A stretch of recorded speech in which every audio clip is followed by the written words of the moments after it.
Hi everybody, I'm Red and this is Ashley and we're from the Writing Center and we're here to talk with you today about why writing is important in nursing.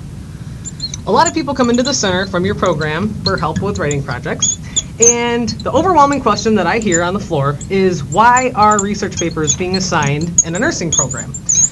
We weren't sure either, but aside from critical thinking skills, which we'll get into in a minute, we did some research ourselves and we have a couple of answers that we would like to share with you.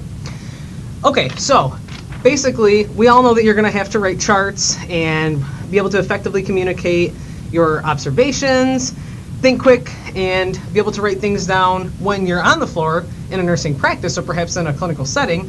But that has nothing to do really at face value with writing, say, a 10, 12-page research paper. How do we get those skills to align?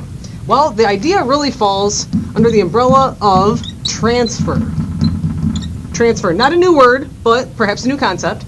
The goal of higher learning in general is this idea of transfer. And what that means is you're going to take a skill that you learned in one setting and be able to apply it in another setting. So I think you probably can see where I'm going with this. But there's kind of two ways that transfer occurs. One is near transfer.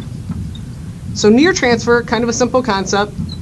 Near transfer is something like being taught how to slice an apple. You can then take it over to a pear and be able to use the same skill, right?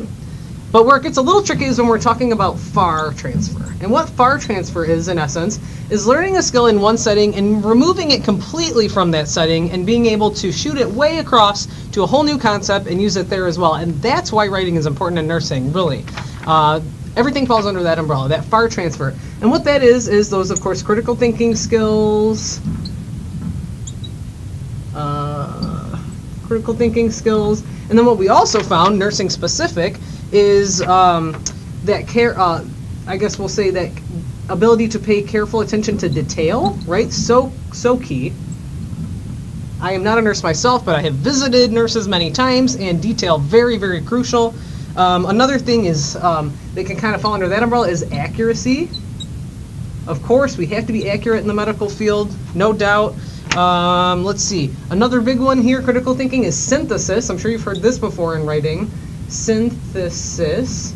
And what that means is to be able to take a lot of ideas and put them all together, arranged by theme, not by author, which would be more of like a bibliography type, but arranged by theme, and pull everything that's like about those ideas together and put them into coherent thoughts. Let's see. Another one would be, oh, and I know you guys love this one, evidence, EVI, evidence-based knowledge, right? So we have to have our thoughts based in something that is proven to be true or perhaps hypothesized to be as close to accurate as possible.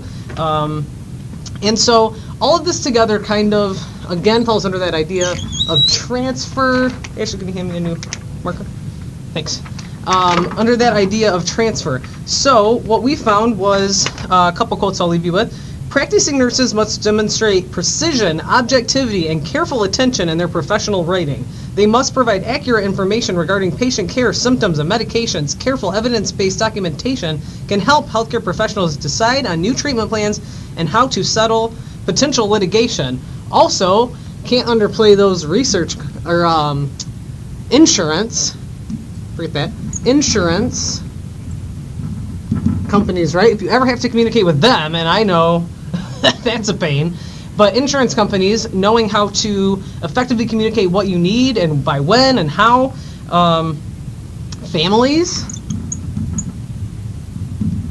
perhaps being able to describe or explain to patients' families, the patients themselves, of course, that's a given, right?